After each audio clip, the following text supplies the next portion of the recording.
Partai buruh saya bilang ada 4 yang membedakan dengan partai politik lain. Satu, dia captive market. Kelas pekerja, buruh, petani, nelayan, guru honorer, buruh migran, PRT, dan kelas pekerja lain. Supir angkot, supir bis, itu buruh informal. Yang kedua, segmented issue. Partai buruh akan bicara tentang PHK, bicara tentang upah, bicara tanah yang akan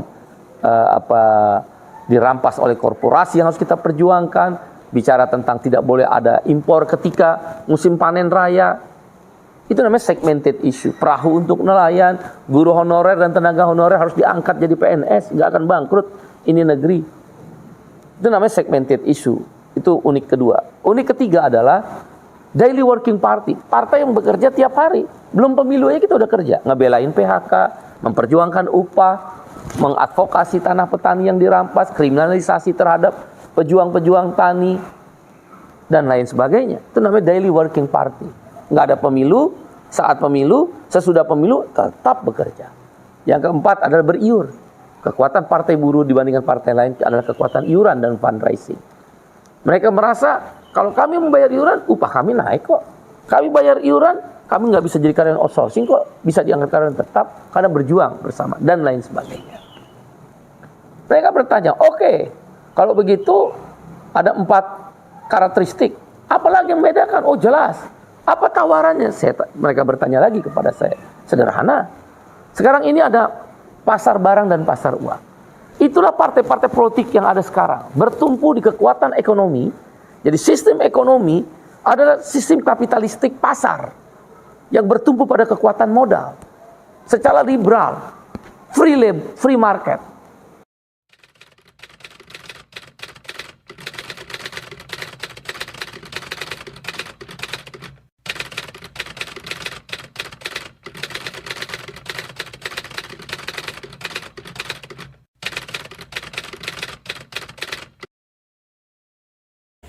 Kalau kau benar-benar sayang padaku, kalau kau benar-benar cinta, tak perlu kau katakan semua itu, cukup tingkah laku.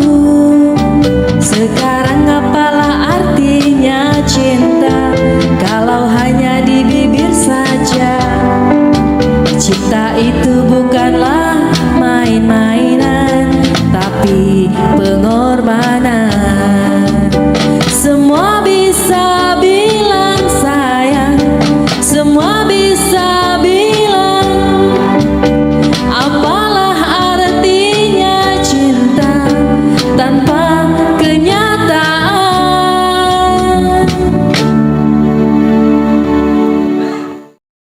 Jangan lupa like, share, komen, subscribe, dan bunyikan tombol loncengnya.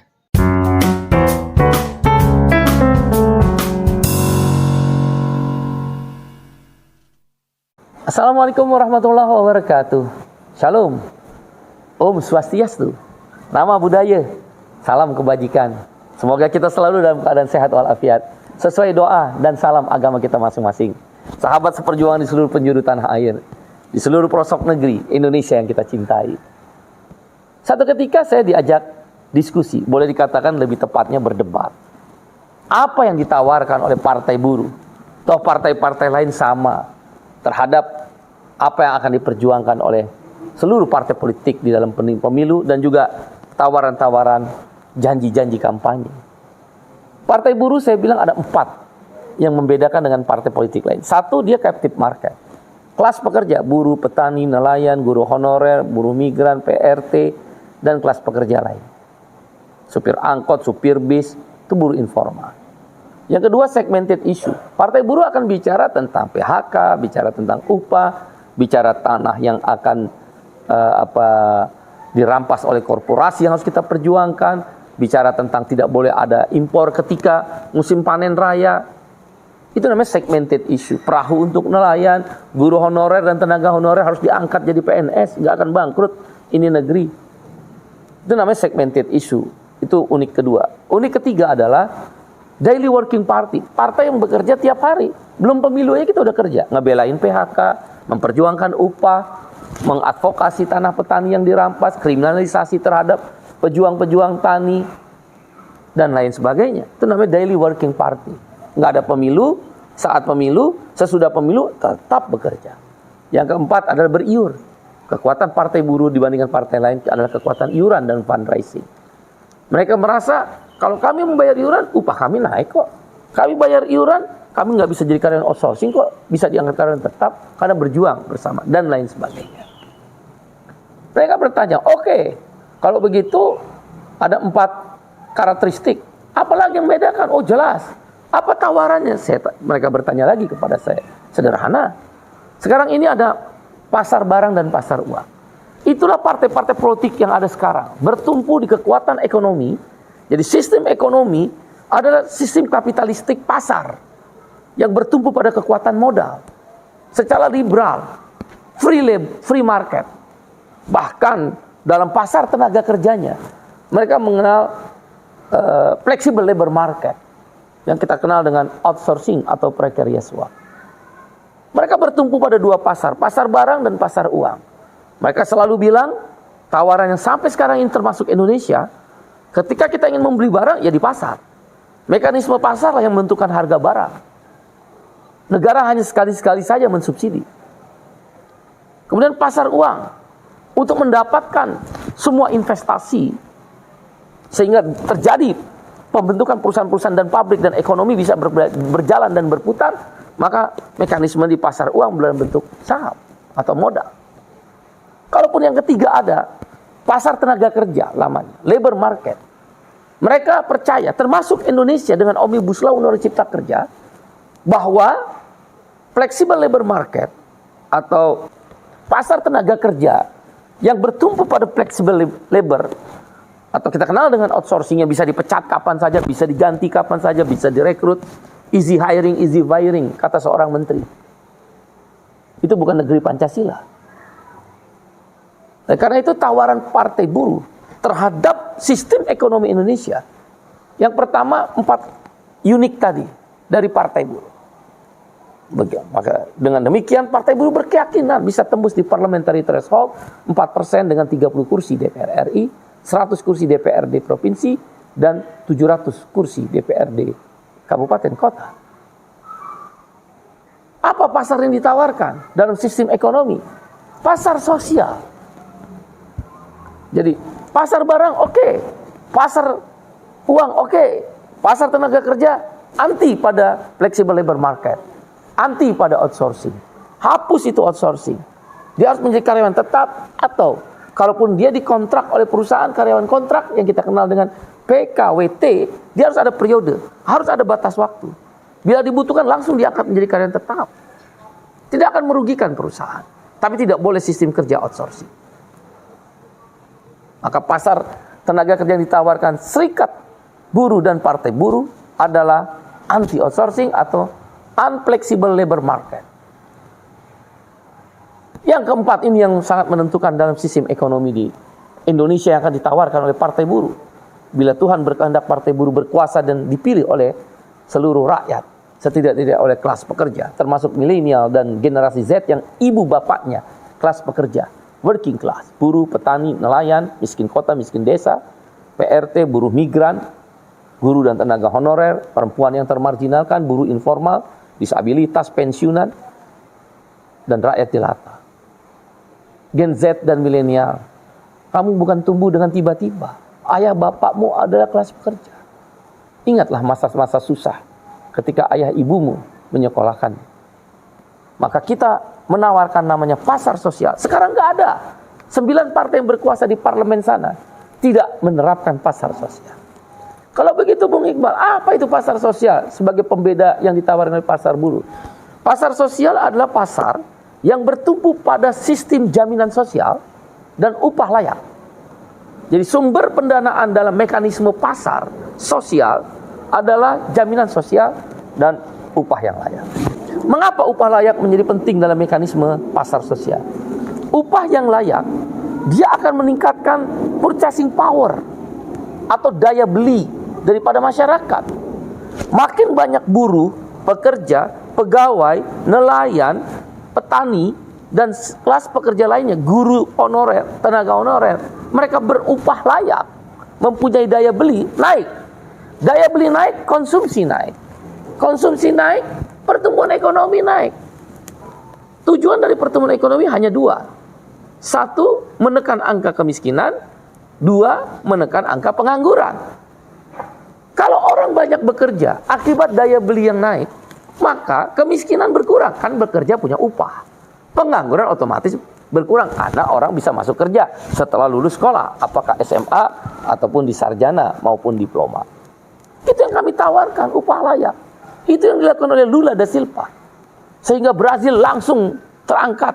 Setiap tahun dinaikkan upah 30% oleh Lula da Silva, presiden Brazil. 2 periode berarti 8 tahun. Karena dia kan 1 periode 4 tahun. Naik jadi bridge. Sekarang penyeimbang negara kaya. Brazil, Rusia, India, Cina, South Africa. Sekarang negara-negara yang berlomba-lomba untuk masuk bridge. Lula berkeyakinan kalau upah layak naik 30% tanpa demo, maka akan terjadi kenaikan daya beli atau purchasing power naik konsumsi. Tapi Lula bilang gaji yang naik itu nggak boleh dibawa lari ke luar negeri, nggak boleh belanjakan barang-barang impor, dia harus beli barang ekspor. Gaji saya 1 juta, ketika saya naik 1.500.000, 1 juta saya bisa beli 2 potong baju setahun. Dengan 1.500.000 setahun saya bisa beli 4 potong baju. Pabrik baju naik, pabrik baju naik, pabrik kain naik, pabrik kain naik, pabrik serat pemintal naik. Buruh masuk kerja, upah menjadi layak, menjadi naik, tidak upah murah. Itulah pasar sosial, bertumpu pada upah yang layak. Di Indonesia sekarang upah murah, bahkan naik 4%, dipotong upahnya 25%. Orang dipotong upah 25%, naik upahnya 4%. Sama aja dia nombok 21%. Logika apa yang dipakai oleh negeri ini? 3 tahun berturut-turut dengan Omnibus Law, tidak naik upah. Ya daya belinya turun. Kalau daya beli turun, maka konsumsi turun. Konsumsi makanan turun, konsumsi tekstil turun, baju, konsumsi motor. Makin dalam ilmu ekonomi permintaan itu makin rendah, harga barang jadi makin diproduksi sedikit, harga naik. Makanya pasar sosial adalah antitesis terhadap pasar barang dan pasar uang. Itulah tawaran Partai Buruh. Begitu Partai Buruh berkuasa atau setidaknya lolos parliamentary threshold, perjuangan pertama adalah memastikan upah naik layak seperti Brazil 30%. Partai Buruh tidak perlu 30% untuk tahap pertama, 15% dulu. Berikutnya 20%. Tapi dengan purchasing power naik, konsumsi naik, otomatis pertumbuhan ekonomi naik. Targetnya 7%. Oleh karena itu upah harus layak. Itu yang disebut pasar sosial. Beda dengan sekarang, pemerintahan sekarang ataupun terdahulu, kapitalistik. Nggak percaya dengan kemampuan upah akan meningkatkan daya beli dan meningkatkan konsumsi, di ujungnya meningkatkan pertumbuhan ekonomi. Pasar sosial yang lain adalah jaminan sosial.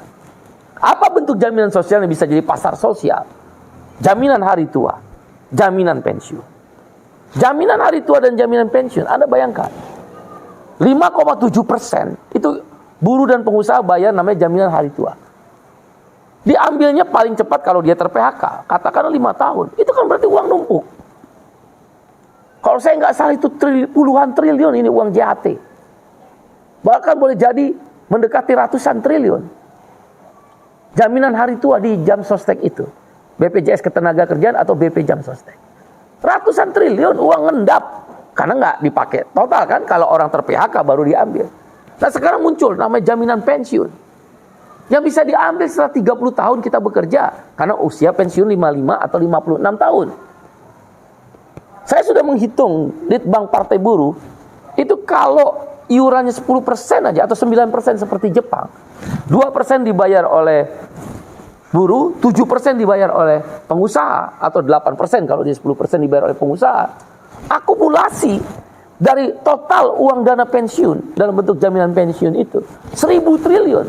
1.000 triliun itu hampir sepertiganya dari total APBN kita. Nggak perlu pinjam uang ke IMF, nggak perlu pinjam uang ke World Bank, nggak perlu pinjam uang ke lembaga-lembaga dunia lainnya, keuangan lainnya. Yang rentenir, rente. Belum lagi pejabat-pejabat yang rente, cari komisi. Pakai aja dana pensiun, dana jaminan hari tua. Nggak mungkin negara ngemplang, uang-uangnya uang rakyat kok uang negara. Surat utang negara ataupun obligasi-obligasi, ya di sini ditaruhnya. Itu yang dilakukan oleh Jepang di kantor pos sebagai penyelenggara jaminan pensiun. Itu yang dilakukan di Jerman. Itu yang dilakukan oleh IPF, CPF, yang dilakukan di negara Singapura dan negara Malaysia. Malaysia tahun 97 dia tidak kolaps karena dia menggunakan dana CBF-nya atau jam sosteknya kita. Itu yang disebut pasar sosial. Kenapa sekarang nggak mau? Karena mereka ada para pengusaha hitam ingin menciptakan pasar, mereka yang menciptakan harga. Negara menjadi lemah. Tapi dalam pasar sosial, negara menjadi kuat. Karena uangnya adalah uang rakyat. Itu yang kita kenal dengan gotong royong. Kemanusiaan yang adil dan beradab. Keadilan sosial bagi seluruh rakyat Indonesia. No social justice without social security. Tawaran pasar sosial inilah yang kalau Tuhan kehendaki, rakyat, termasuk teman-teman milenial dan Gen Z, kelas pekerja, memilih partai buruh, maka tawaran kami adalah tentang pasar sosial. Pasar sosial yaitu upah layak, naik pada tingkat upah yang layak, dan juga sistem jaminan sosial bertumpu pada JHT, jaminan hari tua, dan jaminan pensiun. Kita tidak perlu mencari uang kemana-mana, karena kekuatan rakyat adalah kekuatan negara. The land of wealth. Adam Smith, bapak ilmu ekonomi klasik. Kedaulatan suatu bangsa adalah tentang tanah. Tanah adalah tentang uang yang kita cari dari kaki kita sendiri, rakyat Indonesia. Sampai jumpa, sahabat seperjuangan. Assalamualaikum warahmatullahi wabarakatuh. Shalom, Om Santi, Santi, Santi Om. Sesuai doa dan salam agama kita masing-masing. Sampai jumpa. Yang warna oranye partai buruh, warna oranye partai buruh, partainya kelas pekerja, partainya kelas pekerja, partai buruh.